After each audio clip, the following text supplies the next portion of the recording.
बाबा नानक समाज की सुनते तो भूखे साधुओं को खाना खिला पाते। बाबा नानक समाज की सुनते तो 25 साल ट्रैवल कर देते। समाज तेरे को 25 साल ट्रैवल करने देगा, तेरे को लापरवाह और बेपरवाह बोलेगा। तो बाबा नानक तोड़ थे तुम्हारे सबके। और बाबा नानक सिल्क के कपड़े गले में माला डाल के नहीं पहनते बैठते थे और हाथ में वो प्रसाद लेके, जैसे फोटो में दिखाया है। ट्रैवलर थे वो, पैर सूजे हुए, आंखों में घट्टा, आंखें लाल, चलते हुए थके हुए, ऐसे बुद्ध थे, हड्डी रह गए थे। खाना मिलता था तो खा लेते, नहीं मिलता था तो मांगते नहीं थे किसी से। तो कोई दे देता था, देख के तो दे देता था, ये नहीं कि भाई दे दे मेरे को। तो इतना भरोसा है उस पर कि वो मेरा केयर कर लेगा। जैसे प्रकृति का हर जानवर को भरोसा होता है, वो कल के लिए इकट्ठा नहीं करता। तुम्हें तो इतना भरोसा भी नहीं है। तुमने तो 100 बंदे के खाने जितना पैसा इकट्ठा कर लिया तो भी तुम्हारी भूख नहीं मर रही। यहाँ पृथ्वी तबाह हो गई। अरे भाई पृथ्वी नहीं रही तो क्या खाओगे? मिट्टी चाहिए ना उगाने के लिए। मिट्टी पैदा कर सकते हैं कोई साइंस लैब में? या हवा पैदा कर सकते हो? मिट्टी है। ये कार बिना प्लास्टिक के बना सकते हो। धरती से कोई पदार्थ मत लो, ये कार धरती के पदार्थ से ही आ रही है। तुमने कुछ तैयार थोड़ी किया, ये तुम्हें मिला हुआ है, उसको जोड़ के तुमने कार बनाई। प्लेन, रॉकेट, ये सब धरती से आया ना। तो तुम में तो पशु जितना भरोसा भी नहीं है उस पे, और तुम धार्मिक होने की बात करते हो। पशु भी कल के लिए इकट्ठा नहीं करता, बंदर भी। उसको पता है कल दे देगी प्रकृति, पर तुमने जंगल काट दिए। अभी वो तुम्हारे घरों में आ रहे हैं बेचारे, खा गए तुम पूरी धरती को। तुम्हें ये नहीं पता कि 20 साल बाद तुम्हारे बच्चे कैंसर हो मरेंगे। समुद्र की मां बहन एक कर दी तुमने। समुद्र में डेड जोन बन गए। समुद्र में मच्छी नहीं बची। जो तुम मच्छी खाते हो पूरा उसके अंदर माइक्रो प्लास्टिक होता है अभी निकाल के। 2050 तक मच्छी नहीं मिलेगी। फोटो में दिखाना अपने बच्चों को। ऐसे तो हैवान हो तुम।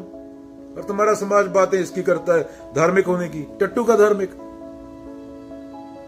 72% ऑक्सीजन तुम्हारा समुद्र से आता है, 28% ट्रीज से आता है। उसके बिना तुम हो ही नहीं सकते। कौन किसका बाप, कौन किसका भाई, कौन किसकी बहन। ऑक्सीजन के बिना हो सकता है कुछ नहीं। 2 लाख साल पहले तुम थे, कहां थे? नहीं थे। 2 लाख साल बाद नहीं रहोगे। धरती तो है ना, तुम मरोगे। और 6th मास एक्सटिंक्शन का तुम्हारी कंजम्पशन रिस्पॉन्सिबल है।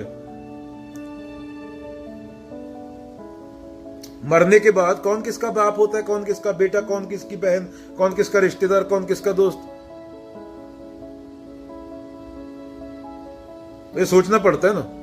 ये सोचने का टाइम नहीं हमारे पास। तो दारू पीने का टाइम है, क्योंकि हमारे दोस्त बाबा नानक को छोड़ के टिल्लू राम है। बुद्ध को छोड़ के टिल्लू राम और टिल्लू राम है। टिल्लू राम को रात को दूसरे की औरत को देखना होता है फोन पे। फोन की हिस्ट्री चेक करो, यूट्यूब पे कमेंट्स चेक करो, इंस्टाग्राम पे कमेंट्स चेक करो। उसी में मजा आता है अहंकार को। अरे मेरी और जब मिलती नहीं तो दूर लगती है तो वो अच्छी लगती है, जब शादी हो जाती है तो बुरी लगती है, दूसरे की अच्छी लगती है। क्यों लगती है, कभी सोचा है? या पशु ही हो? पूछा करो सवाल, पूछ सकते हो। या पशु जितना भरोसा कर लो, प्राकृतिक तौर पे जियो, बायोलॉजिकल बीइंग। तुम्हें तो पशु जितनी श्रद्धा भी नहीं है।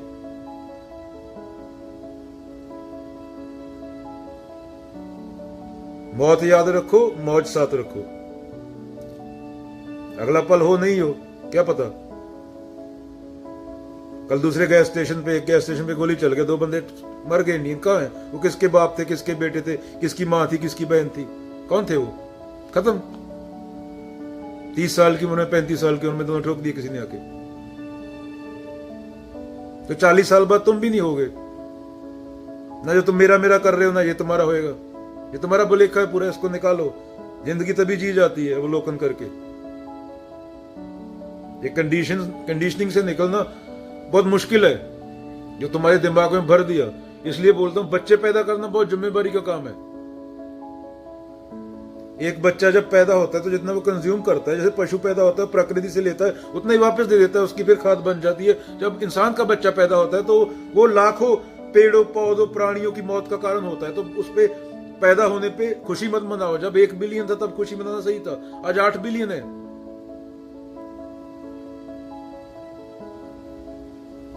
आज रोना चाहिए बच्चा पैदा होने पे तुम्हें। अगर तुम्हें फिर भी अपनी समझ नहीं आ रही तो वृद्धाश्रम और अनाथ आश्रमों में जाके अपने समाज की हालत देख के आओ। एक दिन कब्रिस्तान में जाया करो वीक में, एक दिन अस्पताल में जाया करो। चीख चिल्लाहट मची हुई है, किसी को कैंसर है, किसी को एड्स है पोल्यूशन की वजह से। ये जाके देखा करो, ये जरूरी है। छुट्टियां मनाने पहाड़ों पे नहीं जाना होता। 3 महीने में एक बार कब्रिस्तान में जाके 2 दिन काटा करो, एक दिन अस्पताल में रहा करो। जो पैंट में हग रहे हैं, कैंसर हुआ है, एड्स हुआ है, कोई और बीमारी है, उसमें खुद को देखा करो। बाबा तुम्हें मुक्ति नहीं देगा, बाबा का खुद का पासपोर्ट नहीं है, वो तुम्हें बता रहा है बाहर कैसे जाना है। इतनी कॉमन सेंस नहीं है तो क्या फायदा तुम्हारी डिग्री का। पढ़े लिखे मूर्खा किए जिन लोभ अहंकारा। हम में दीर्घ रोग है, दारू भी समाही। Ego is a chronic disease, remedy also with in. Observe, हिंदू मुस्लिम क्यों है, बम क्यों गिरा रहे हैं, बच्चे क्यों मर रहे हैं, ये डिवीजन क्यों है, ये कंपैरिजन कहां सिखाया जाता है, ये कॉन्ट्राडिक्शन क्यों है मन में, ये द्वैत क्यों है। इंसान इंसान बन के क्यों नहीं रह सकता। जब बुद्ध रह सकते थे, जब बाबा नानक रह के गए, तो उनको क्यों नहीं देख सकते। हम औरत को इंसान की तरह क्यों नहीं देखते, मांस के टुकड़े की तरह क्यों देखते हैं। और औरत खुद को शरीर क्यों समझती है। उतने गरीबों के 1 बिलियन गरीब भूखा है, उससे ज्यादा फल औरतों के मुंह पे मले जा रहे हैं, सुंदर देख सकें। औरत को शरीर बना के छोड़ दिया, बोलते फेमिनिज्म है। मैरी क्वेरी नाम पता है, संत ललेश्वरी का नाम पता है, रानी लक्ष्मीबाई का नाम पता है, माई पागो का नाम पता है। वो फेमिनिज्म था। तुम्हें लगता है मैं इतनी सुंदर हूं, मैं क्या करूं। अरे तू पूरी जिंदगी तेरी बोली लगाएंगे, तेरी बोली लगेगी शादी के टाइम। बड़े बड़े गवर्नमेंट जॉब वाले आएंगे और फिर क्या करेंगे, तू घर पे बैठेगी सज के, रात को आके थक के काम से। तेरा प्रोस्टिट्यूशन है, वो रंडीबाजी है। बाप ने अपनी बेटी बेच दी, इतना दहेज दिया, जितना ज्यादा नौकरी तनख्वाह उसको उतना दहेज। वो पूरी जिंदगी पशु बन के रहेगी, देह केंद्रित। आएगा आदमी थका हारा, उसकी फ्रीडम कहाँ है। वो खाना बनाएगी, रात को सज के बैठेगी और आदमी कंज्यूम करेगा। इसी को तो मैरिटल रेप कहते हैं, शादी के बाद का रेप। 90% रेप शादी के बाद होते हैं। तो सोचो, जो तुम्हारा टल्ली राम, छल्ली राम, तोता राम बता रहा है तुम्हें कि ऐसे जीवन जीना है, उसकी खुद की लाइफ देखो, उसके साथ 24 घंटे स्पेंड करो। इतना बड़ा दाढ़ा लेके घूम रहा है, टोपा डाल के सर पे।